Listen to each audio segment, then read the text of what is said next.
We are today explaining how to work with RFEM and how to work with background layers to create a model and to create loads and combinations.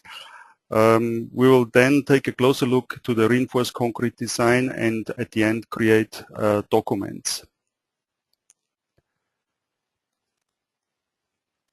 The workflow in RFEM is in such way that you use RFEM, the main module, to create the slab and the concrete structure itself, including loads and combinations.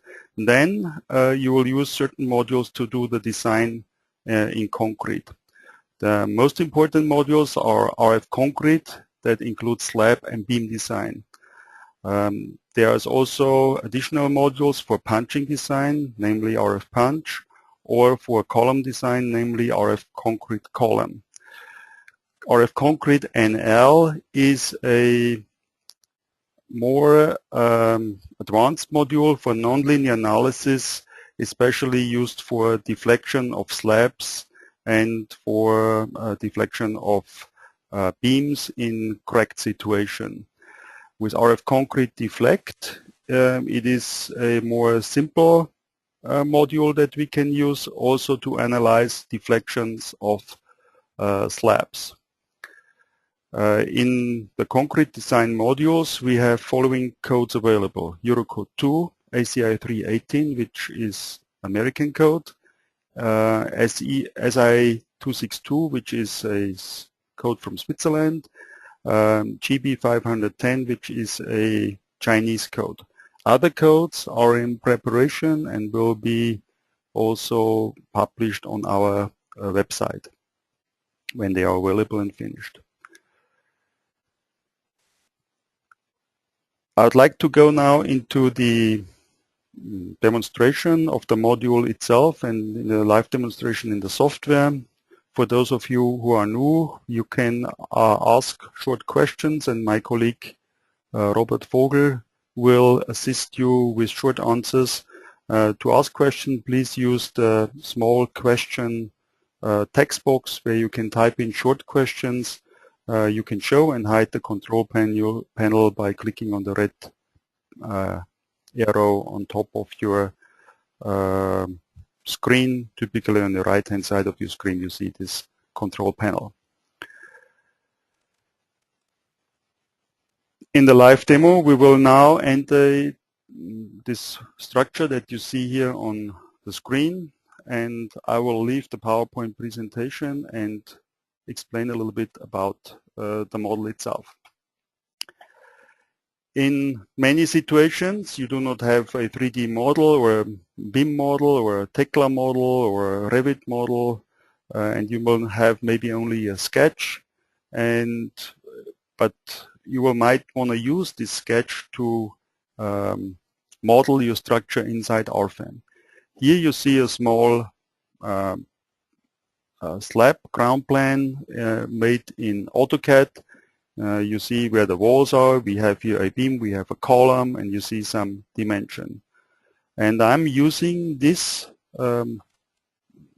view as a background layer in RFEM to create the model very quickly.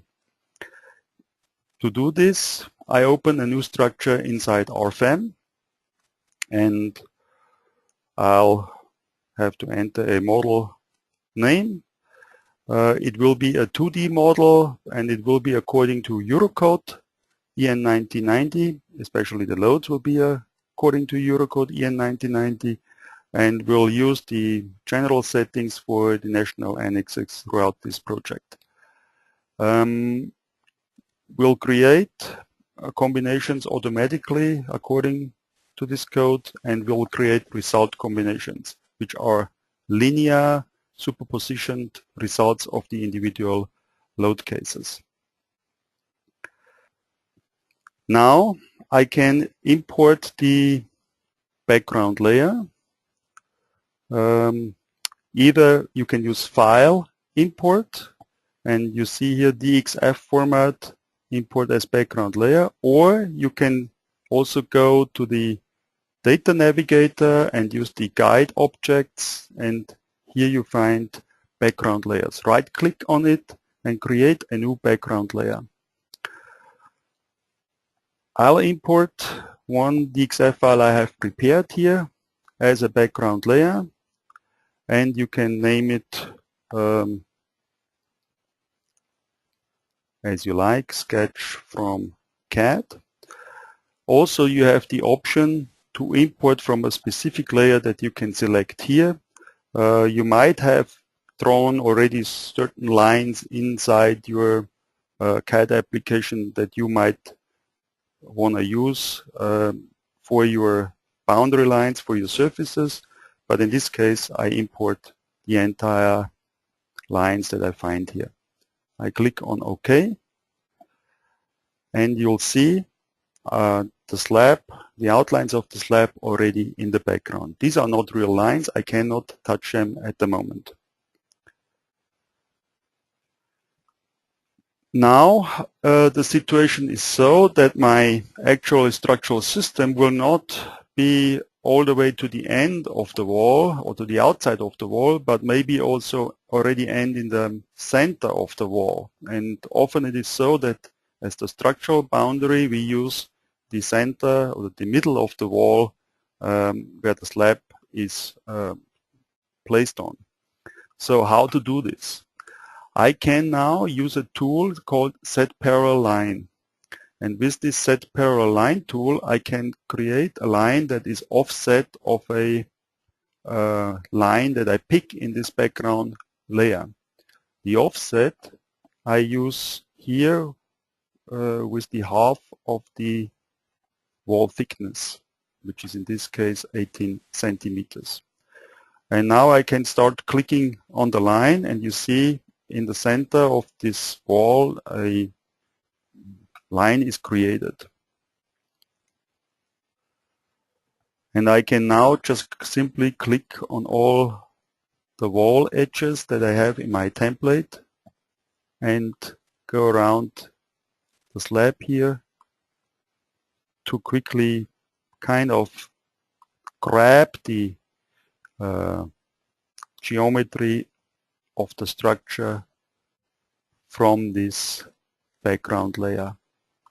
So I do not have to use any printed plans or manual drawings, calculate coordinates and so on. So the software is helping me here. Okay, one more here. And then I have a pretty good idea of my slab. So I have to make a few more adjustments. For example, here my drawing wasn't that good, so I can enter manually now a line. I can snap to the existing nodes and create a perpendicular connection here. I don't need this line anymore, and I can just drag and drop the neighboring node there. So with a little bit of manual work, I can fix up my model here. Here also I'd like to have a perpendicular connection. I just drag and drop it to the next line and fix my holes here. Okay, here maybe there is a node that I don't like to have. I can delete this node and merge the joined lines or members. So out of the two lines, one line is formed. Here again, I'll fix the little problems. This node I need, this node I need. Here it is all. There's a slight inaccuracy which is often happening when you work with DXF files. So we can fix this very rapidly with the tools that RFEM provide. Okay. Here we need a little bit. And one more situation here. And we're almost done. Again, here there is some inconsistency.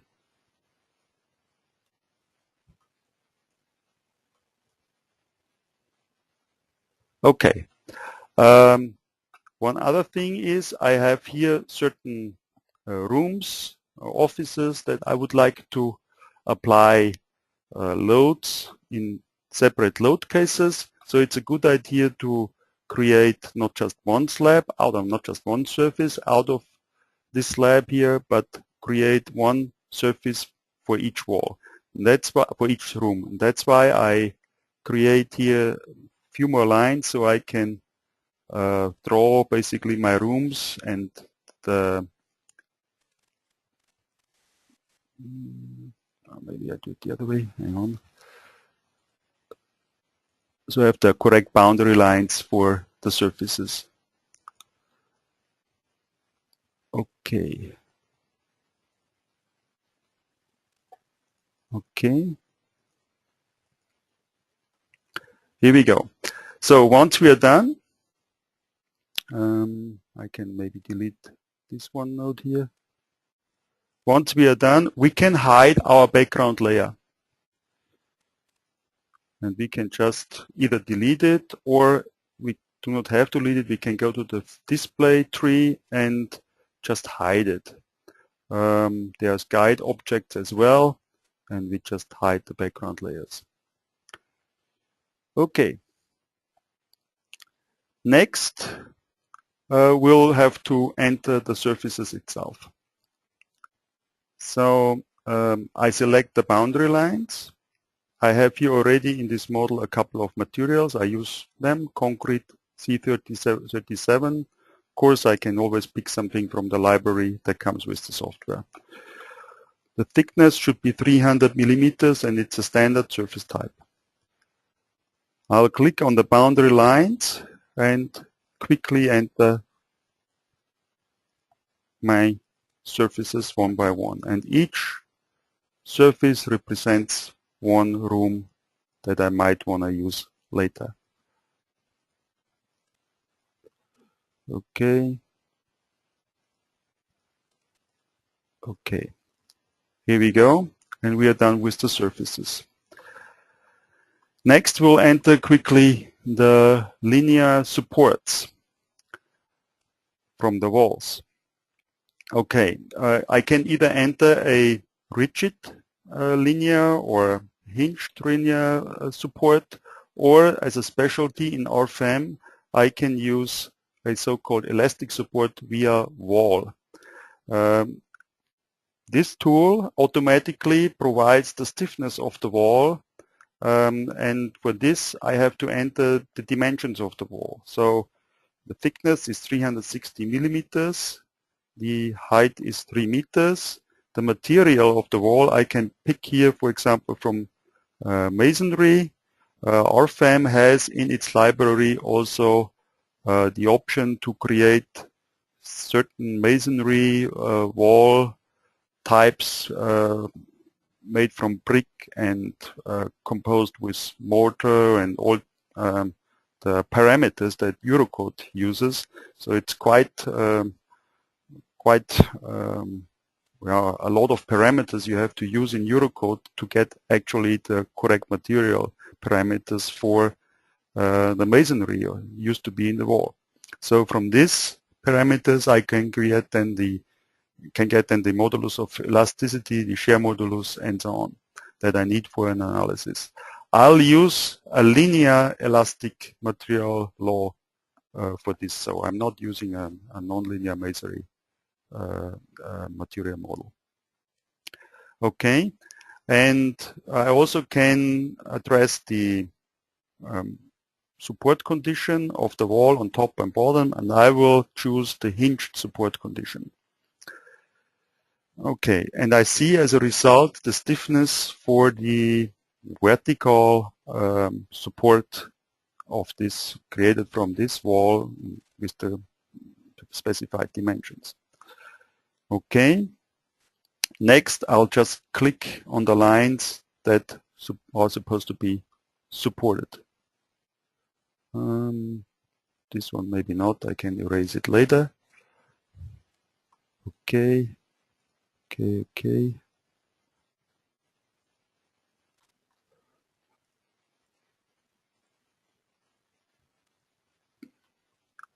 and one more here. Okay. Accidentally I entered the support as well here. I'll delete it. Next will be point supports, nodal supports. I have a column in this area here, and here I have an equivalent way to do it. There's also the option to select column, and here I have to have the dimension of the columns and the height of the columns and the material. This time I stick with concrete. It should be also hinged, and I can model it as an elastic surface foundation. That means basically the software uses the 300 by 300 rectangle for an elastic support underneath the slab, and this is a better model as if there would be just one node connected to the surface model. So we have a more a small area that is elastically supported, and that will help to avoid singularities later on. Also at the same time, it will not show any results inside the column, which is more or less the column material, and it doesn't make sense to make a design there. And I get design actually at the edge of the column. Okay, I forgot to have a support here, so I quickly actually I can just drag and drop it, Control and left mouse key pressed, and then drop it to the next neighboring line. So now everything seems to be all right. And we are about ready with the model. Finally, I need to here enter the beam that helps to support that wide span here of this surface. For this, I select the lines. I'll enable or make a member available, and for this I need a cross section. I enter here rectangle 400 times 600 and made from concrete as well. And as a specialty here, I'll create a so-called rib. A rib will place the cross section, the rectangle, below the surface, and I can control it here with these radio buttons. Now the position will be on the plus C side of the surface, and at the end I will get internal forces from this beam composed of the part of the surface and the beam itself, the rectangle cross section below. And I have to specify the effective width of the part of the surface, and I can do this here with the effective width on both sides. So the software will then integrate the internal forces in the slab into 1D member internal forces together with the beam, the eccentric beam that is located below the slab. We will see the forces then later as beam forces. And we will also design this T-shape in the member design of RF concrete members. I can also take control of the rigidity stiffness of this part, of this beam part below the surface, because in correct situation the torsional stiffness of the beams are reduced pretty much. Often in standard practice it is so that you reduce the stiffness of this beam when you analyze the internal forces. I'll leave it here for 100%, but I just wanted to let you know that you have this option. By clicking on OK, we'll see the eccentric beam here below the surface. Okay. This is the model, and now we can maybe already start with my documentation for this slab. First of all, I'd like to show the numbering of the lines and of the surfaces, because those will then also show up in the tabular output of the printout report. And I'll print this picture to the printout report. This should be maybe 50% of a page. And I'll click on OK. And the printout report template I'm going to use will be from one that I prepared before, RF Concrete 2D. We see a short preview of the printout report with all the tabular input and the picture that we just printed. So everything that I entered now is here already in a tabular format, and it's documented for checking later on. You can maybe zoom it to 2 pages, which gives a very compact view of the printout report. Okay, once it's created, I close it again and I save it. Next, we'll have to deal with the loads and load combinations. I can do this either here, create new load case, or I can do this in the tables. And in the tables, it's maybe more simple because I can just work like in the spreadsheet type, and it's quite quick. First load case is self-weight. Second load case is some live load, and it has action category imposed office area. And it will always remember the last input, so what I have to do now is just enter quickly the other 8 load. We have 7 surfaces, 8 load cases in total. Okay, after this, I have the next table, which will sum up all the load cases in so-called actions, and I can select which design situations I would like to work with. For this example, I will use the ultimate limit design situation and the serviceability design situation, which is the quasi-permanent combination in Eurocode. After that, I get action combinations. Load combinations will stay empty because we work with result combinations, which are combinations that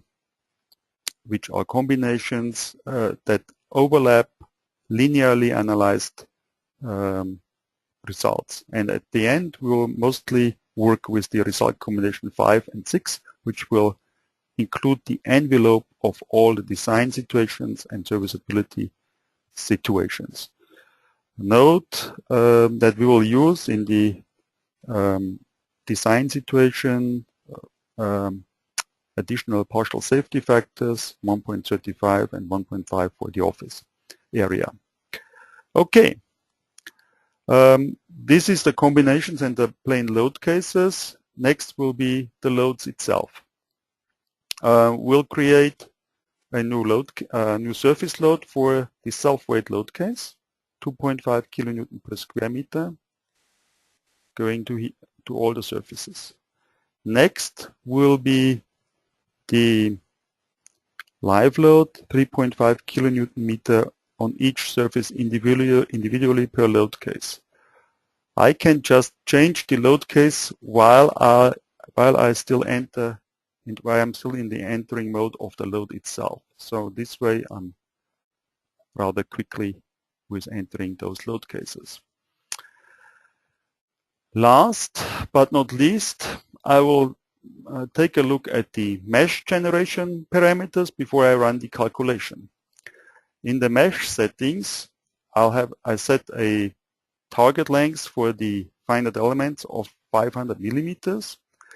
And if I work in a 2D plate XY structure, I have an additional option that allows me to make a finer mesh along the edge of each surface. And you can control it by this parameter here. So this is a good idea because where I have the linear supports, and mostly they are at the edges, I have large gradients of stresses, and especially for shear forces, it will somewhat condense those extreme values closer to the edge inside, if you want so, inside of the wall. And they will not be disturbing the design later on in RF concrete surfaces so much. Okay, and I do one more mesh refinement that will be done in the area where I have the point support. Here I can just select the node, right mouse click, finite element mesh refinement. I create a new one. I'll use a rectangular type, and I'll take over the default parameters which fit very well to the dimensions of the column with 0.5 meter at the moment. Inside there is a finer mesh, and on the outside there will be actually the target length of the global FE mesh that I just said before. So there's a good transition from the finer mesh to the global target lengths of the finite element mesh. Okay, with this I can start the analysis. So I can calculate all the results. Mesh is created automatically in the background, and I'll see for each load case now first the deflections.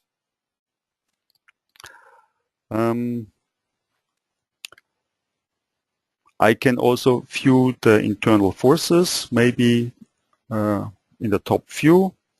I can now also control, like if I want to see the finite element mesh or not, if I want to see my supports or not. I can maybe hide the support lines because I don't want to see them now. I'd like to see the results. Okay, this picture now is good for documentation. I need my internal forces to put into the document. So how to do this? I have here the panel that indicates the magnitude of the forces, and how to do that. I can print and use the mass print option. In the mass print option, I scale it to 50%. In the mass print option, I have the option to control the results of maybe selected load cases. Maybe I only want to see my final results, the ultimate limit and the quasi-permanent results in the envelope. And I click OK, and I want to see MX, MY, MXY, the shear forces, everything I want to have in this in the protocol. On OK, I'll then check show printout report on OK. I disable it because I don't want to always open the printout report. I just will drop it in my final printout report. And I click OK, and RFEM then dumps it into the final printout report. Also of interest is not only the surface support, surface internal forces, but also the support reactions. I enable them here, and you see that you can't see them because they are drawn below in direction C. How to fix this problem? RFEM has a specialty that for 2D surfaces, it can display the support reactions. It can draw them in XY plane. So I can kind of swap them over, and then I see the support reactions here in a much better view.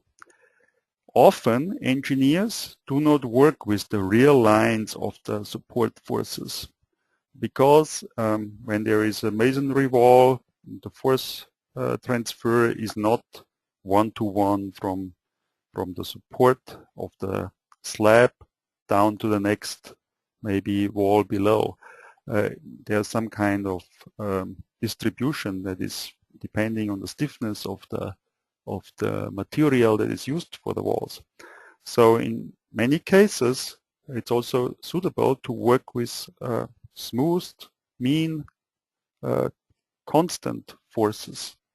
So what we do is we integrate all the support forces along the line and average them to a mean value. So this is a good way that how you can maybe use those this information also for a load on the next story that you have maybe below. So this type of picture I would like to print also in the printout report. So I use again the mass print option. I'll click on detail setting, results, and this time I'm enabling the support reactions and local PC reactions, line supports, and also the nodal supports. Okay, I don't want to do it for all the results. I only want to do it for the individual load cases because when I keep on calculating with those forces, it's a good control, first of all, and second of all, I might have to apply different safety factors, so the result combinations really don't help me very much if I print them. Okay, all load cases, all images of all load cases are printed in this way. Okay, then next picture is maybe the member internal forces that I have to take a look at. If I look at my internal forces here, I can see here there are beam forces, bending moment, shear forces, torsional moments, and so on that come from the twist introduced by the slab. I can print also this result, but there is another good way how to document it. It's in the so-called result diagram. And I can use this result diagram and print all my forces, maybe also including the deformation, into the printout report. And this time again I use the envelope. Maybe we stick with the bending moment and the shear force. Maybe we add the torsion. Okay, we print this to the printout report. I will use an entire page for this time. Okay.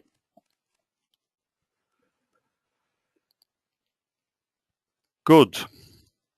Now we have already done all the internal forces, support reaction, bending moments, beam results. Next, we'll go to the concrete design.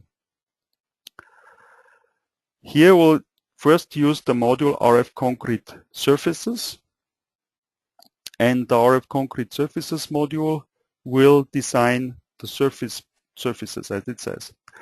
We'll use for the ultimate limit design the result combination 5, which includes all the envelope, all the results of all the individual combinations. We use Eurocode with the general settings of the Eurocodes, the standard setting of the Eurocodes.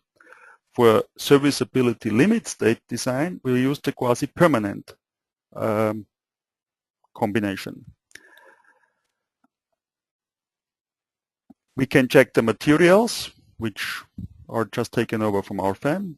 We'll see in the surface pane, we'll see a list of all the surfaces, and I have different options here to check. First, we need to check the stresses. This is part of the serviceability check. The stresses for the concrete that takes over the compression.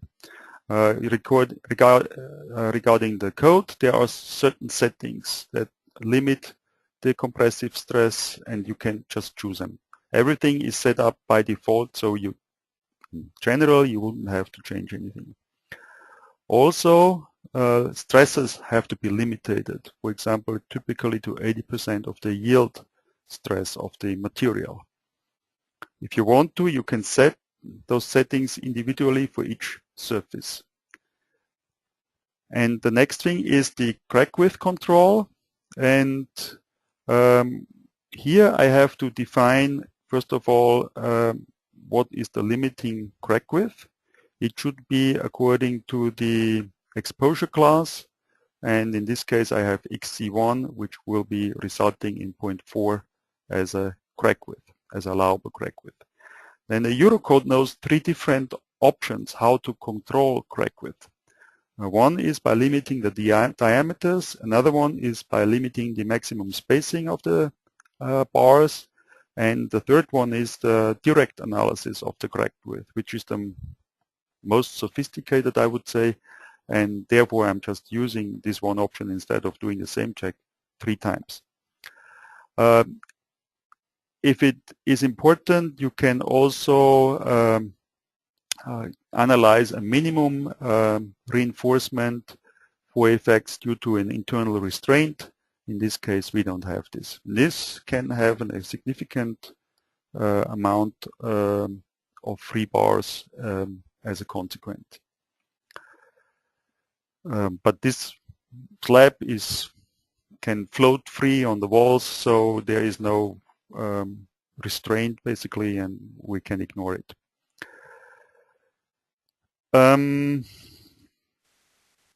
Okay, this was some settings regarding the serviceability check. Regarding the reinforcement, I'll first have to have an idea how much of reinforcement I need.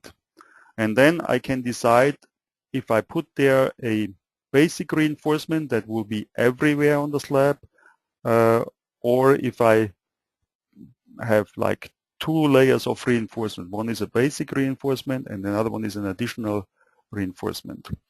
The reinforcement layout is done in the second tab here, where I first have to define the concrete cover. Here I can just pick it from the exposure class of the code, and it can be differently on top and on bottom of the slab, because one can be exposed to an outside, one can be exposed to an inside. Then you have different concrete covers that you need to check. From these parameters, RFEM or RF Concrete calculates the required cover. For the longitudinal reinforcement, I can already set a basic reinforcement, which I will do later, but first of all I want to have a first run of the analysis and see what situations do I have. And in the next tab I can check whether I need minimum reinforcement. This is the ductility reinforcement basically, and the minimum longitudinal and the minimum shear reinforcement. This is required also by the code. There are several safety factors that we can address due to the type of the loading, whether it is persistent and transient, accidental, or serviceability. Those are actually national annex parameters and will be set according to the national annexes that you choose. Okay, those are the most important topics I would like to point out. The national annex parameters can be shown down here. You can change them and also set them up differently if there are changes in the national annex or whatever. Also, in the details, you have an option to, maybe one point I need to point out, which internal forces you use for design. Remember, we have a beam, and that uses already a part of the, or integrates part of the internal forces from the slab.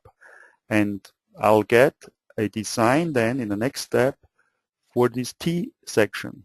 So this part of the slab that's already part of the design in the member, in the beam, I do not have to apply for this surface design. At least in the direction of the longitudinal direction of the beam. That's why I check this checkbox here, and I will not use it for the surface design. Otherwise, I will get reinforcement from the slab design or surface design and reinforcement from the beam design, and that would be double, and I don't want to have that. Okay. Now I'm ready to run the analysis and get a first idea about my reinforcement. We have a required reinforcement of about 20 square centimeter per meter on the top, in the second direction, on the top, bottom direction, two directions, top, first direction, second direction. We also get a overview about the serviceability design. We'll see here there are some problems as well with cracking and also with concrete compression.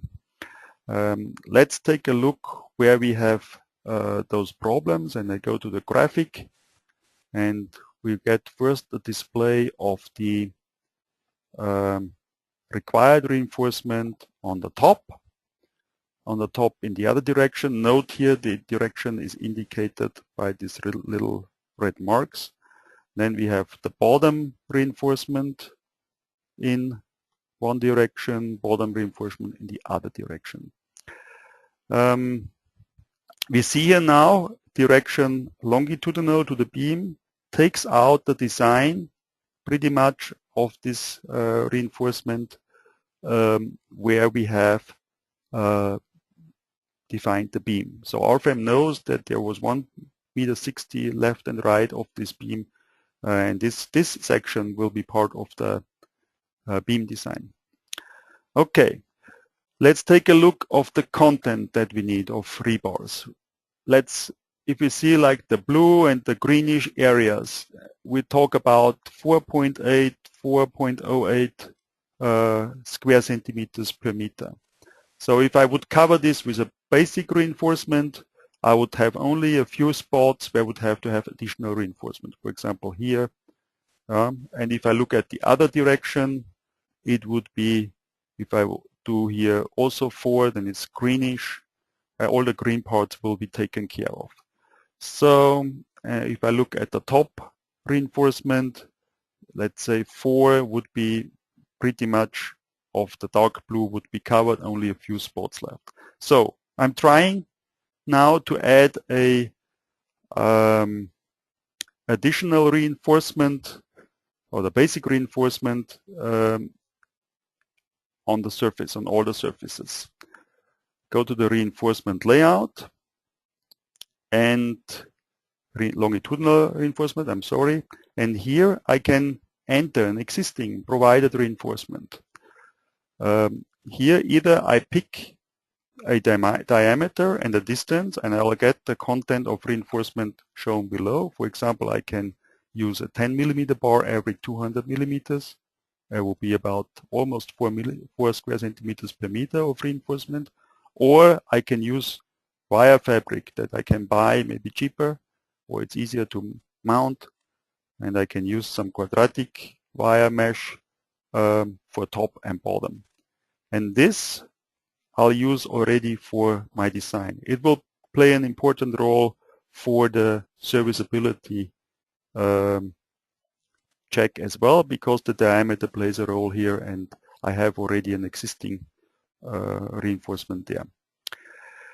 Okay, I run the analysis again, and now I have different options to display my results. First of all, I have here a little bit less, well, required is the same, but I have here additional required and required, so there's the difference here. This is the basis reinforcement. I can look at these results also by surface or by point and so on. If I want to, I also can look into the design details. So for every mesh point, I get an enormous amount of detailed results that I can use to check my analysis if it is correct. So if there is one question, one doubt about the result, I can go there and I get all the results, I get all the details. So for every point on the, for every mesh point on the structure, I can, or for every grid point actually, I can get those internal details. And we have a very powerful way to really see what the software is doing internally. Okay, and the same is also here for serviceability design, and I see here, okay, with the crack width we are fine. there's only a small problem left with the compressive strengths, and if I click on here, I see it's here where I have a punching problem actually at the end, and I will have to do something anyway with it, but maybe I can just neglect this part here for now. When I go to the graphics, I have now additional options. I can show first of all the required reinforcement, what we've seen before, but now I can also say I want to see the required additional reinforcement. So it shows me the difference of what I have provided by a basic reinforcement and what I have to add additionally. So here, this is for the top, so there's pretty much nothing, just at this point we have to think about doing something, and here we'll do a punching check later on. And on the bottom, here I have maybe in this area I need to have extra reinforcement. Here is a small area, but there's only about 1.292. Maybe if I add a little bit more on the basic reinforcement, after all, I have not to do anything here anymore. And the same thing is in the other direction. When I take a look at the serviceability, I can check my concrete compressive strength, stress, and I get ratio. If it's greater than 1 and it's exceeded, if it's smaller than 1, it's fine. So we have the yellow parts are pretty much okay. The steel stresses are okay overall, and I have my crack width. So I have only cracking that appears here, a little bit here, it's not surprising, over the wall, and of course here, but this part again we have to take a closer look later. Also I can check the crack width on top and on bottom, maybe on bottom in direction 1 and bottom in direction 2, and also the resulting, the resulting of both directions can be shown. Okay, I'd like to also show some values on the surfaces for printing, because we also want to print, of course, the results. So maybe it's better to reduce the values for that I get only one value of per surface of the max and the min value. So each time I change the result, those values will be then also adjusted. I go to the reinforcement, maybe the required reinforcement, you get a nice view, also including some values, which reinforcement you have there. Okay, those pictures I'd like to print again. So we'll print this picture.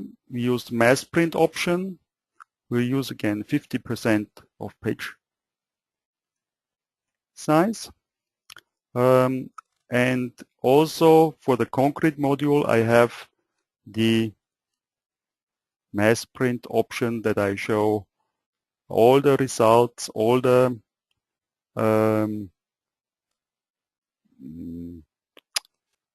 rebars or rebar content on top and bottom in all directions for all cases, and also the same thing for the required additional reinforcement. So all in all, it should be something like 8 graphs.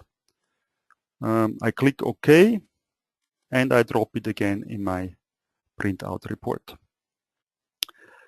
So far about the design of the slabs. Next will be the design of the members of this beam here. We enter the concrete member module, and we use for the ultimate limit, we also use Eurocode, and we use for the ultimate limit design the result combination 5, and for the serviceability limit design result combination 6. This time I also activate creep and shrinkage that we can use here for this beam. And I'd like to point out that we can also do for beams and also for the column module, we can do fire resistant design. So if that is needed, it's also included in are concrete members and for the columns. So next we'll go through the materials, check the materials, check the cross sections. Next point will be ribs. As I said, we use part of the surfaces for the member internal forces, and we entered it inside RFEM. So what we're actually doing is we're designing a T section, and the internal forces come from the surface and the beam below it, and they are integrated to one member. So the effective width is given here. You have the option to change the effective width in the design module if you want to. So when you have a negative moment or a positive moment, you can design a smaller cross section where there are cracks, for example, and a bigger cross section where the slab is in compression. So there are various options that you can use, and in the Eurocode there are some requirements regarding this. I'll stick with the simplified method and just keep everything constant at the moment. Also, I can reduce the shear forces that are near to supports, and I'll have to indicate where the supports are, and they are here at those points, and I have to indicate whether it is an end support or an intermediate support, and I have to enter the width of the support. So this will optimize my results in there. Next, I'll go to the reinforcement. We can now enter design which diameters are possible. So we choose 14, 16, 20 millimeters of longitudinal rebars. Same thing for the links. We can define which diameters we want to use there. We can use certain spacing of links. There are certain options that you can use. Reinforcement layout, it's similar to the reinforcement layout that we had in the surface model, where we, for example, have to find the cover of the concrete. I use again exposure class XC1. Yes, minimum reinforcement, ductility reinforcement is taken care of, and I need to have the concrete cover setting as well. Okay, with this I'll start my analysis and run the design of the beam. We see here first an overview again about the required reinforcement and the provided reinforcement. So you get a reinforcement suggestion that you can use. We can also use a 3D rendered view that we can show. We can print this to the printout report as well. Here I use again 50% of a page. Same thing for the shear reinforcement. You get here a sketch of the shear reinforcement that will be also part of the printout report. For the serviceability check, we see here that we have actually crack width of 0.2 for the maximum. The deflection is here, and everything seems to be quite okay. We can take a look at the graphics. I'll show here the graphic view of the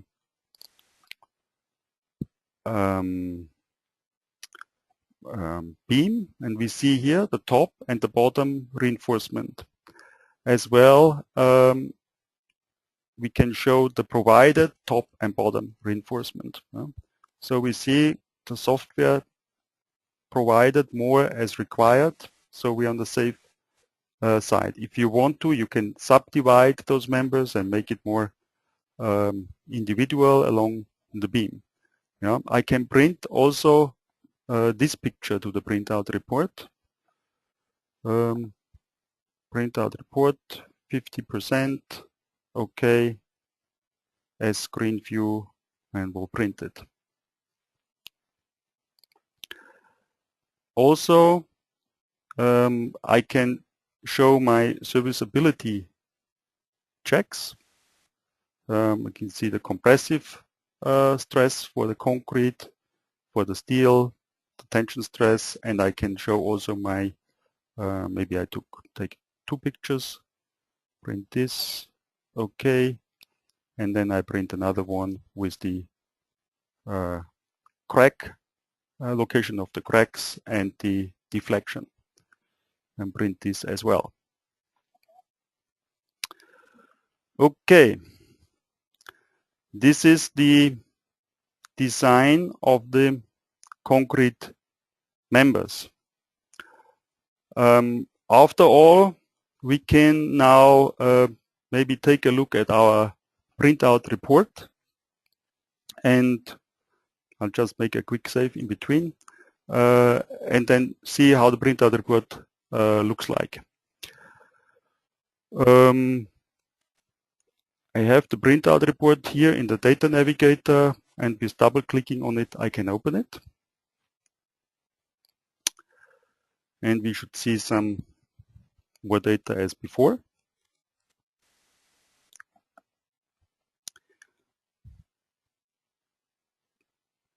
Okay, it takes some time to build. Okay, so I'd like to view maybe 2 pages at once, and I can see here my support reactions that I printed before. I can see here also my internal forces that I printed for all the design situations. I see my internal forces for the beam, all the tables that I have here regarding the concrete design, and I don't have results here of the concrete slabs because I didn't analyze those results, but the beam is here, and we see here the pictures that I printed individually just before I opened the printout report. Altogether we have 31 pages. If I want to see the results of the surface design, I have to close it again, and I have to analyze the results of concrete surface as well, and then I should also see those results in the printout report. Okay, let's open it one more time. And then I think we are pretty much also at the end of this demonstration.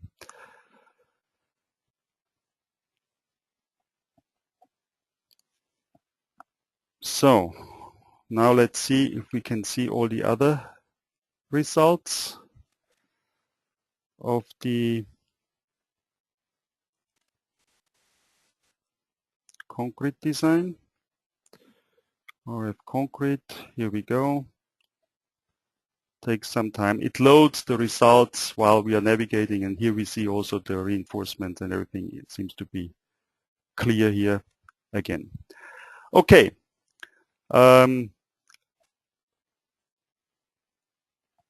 I have picked at some of the questions that have come in, and one question was about that was more or less several times a question, is about real deflection of the slab in the cracked situation. Now everything was pretty much linear deflection, but if I want to have the real deflection of the slab in the cracked situation, I can do this with the module RF concrete surface, RF concrete deflect, or which is in the which can be found in the surface module. Therefore, I open the surface module, and but we have to do a little bit work beforehand.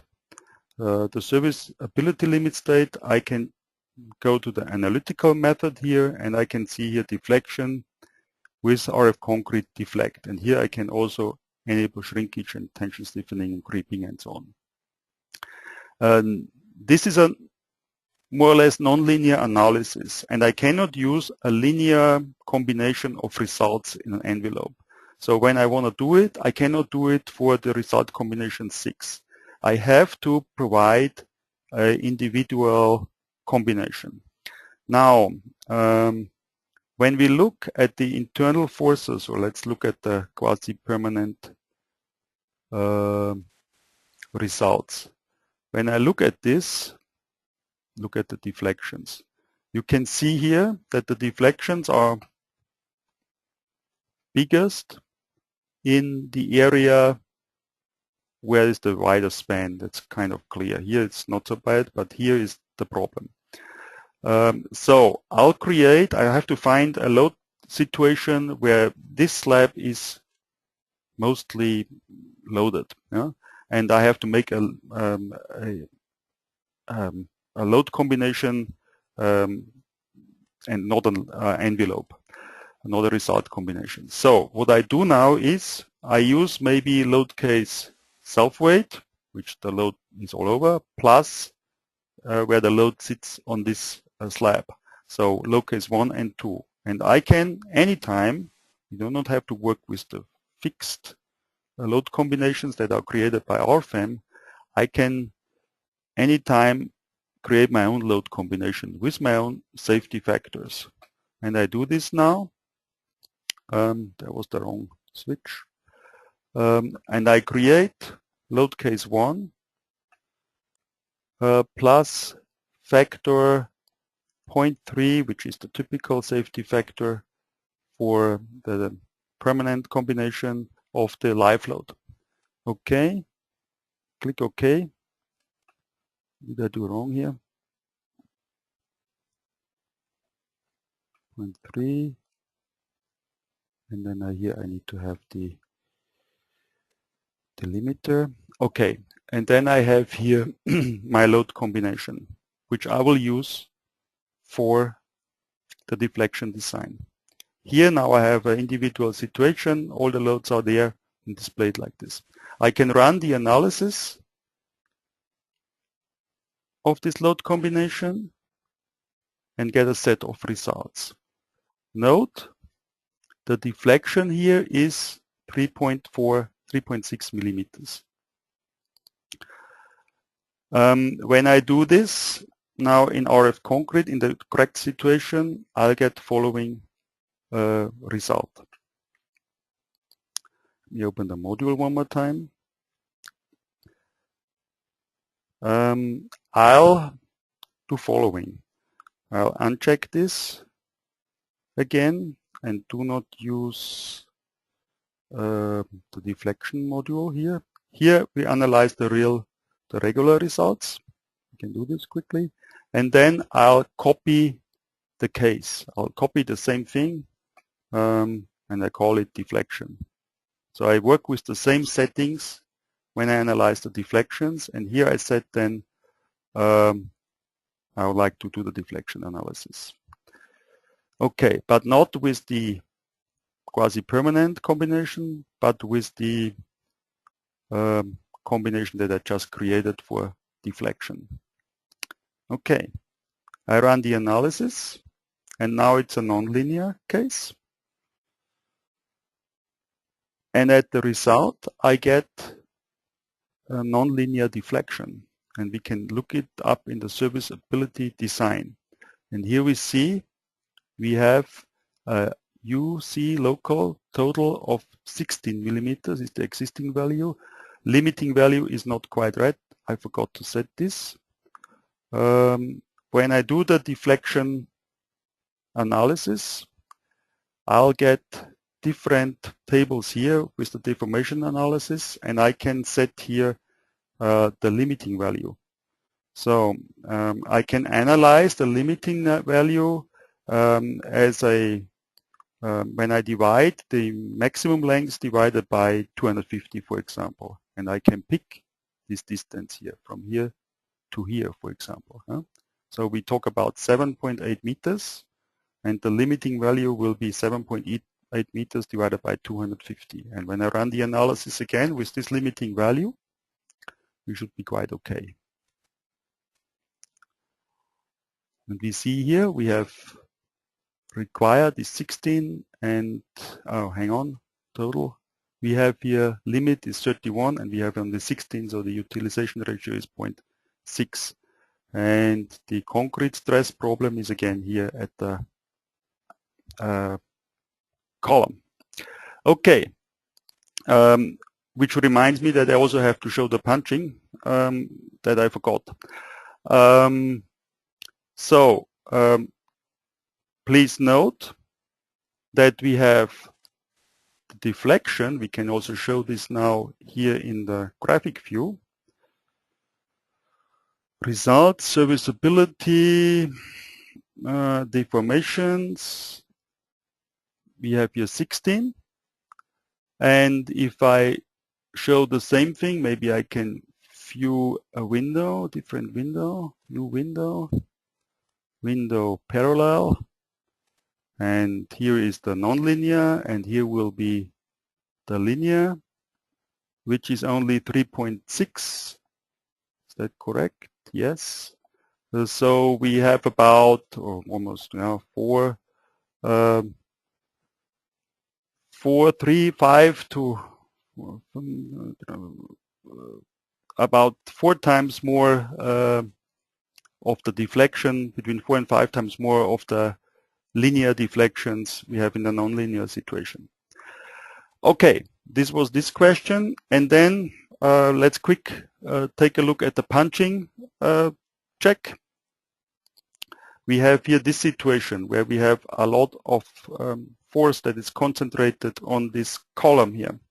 With the module RF punch, we can check this, and this will not take us very long. We'll open it. I'll use the ultimate limit design situation. I use Eurocode again. Materials, we've seen several times now. A specialty is that I can take into account openings around the point support that will reduce the shear capacity or the capacity against punching.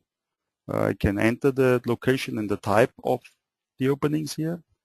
We have longitudinal reinforcement that can be defined by the cover and by the direction, and which is now, as always, 0 and 90 degrees. And we have here the individual node for punching. It already knows that it is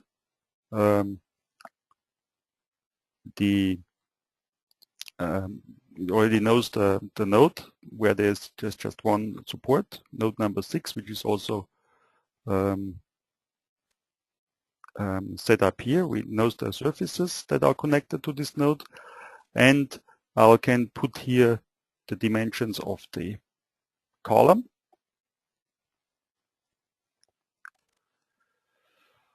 Okay, I can enter here all the code parameters. I assume the position is somewhat in the middle of the slab. The shear reinforcement should be designed, if so, vertical. I want to get the reinforcement should be laid out. So it will now create a reinforcement first in longitudinal directions, and if I can provide enough reinforcement that punching is not a problem, it will not introduce any shear reinforcement. Okay, and with this I run the analysis, and I get here a design criterion of 1. And if I look at the details, I have effective, what is it? Where is my reinforcement content?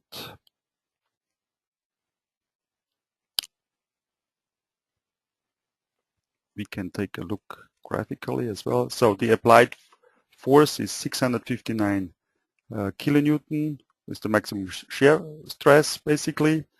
There are moment in center of perimeter in x direction, and all those minimum moments that have to be taken into account are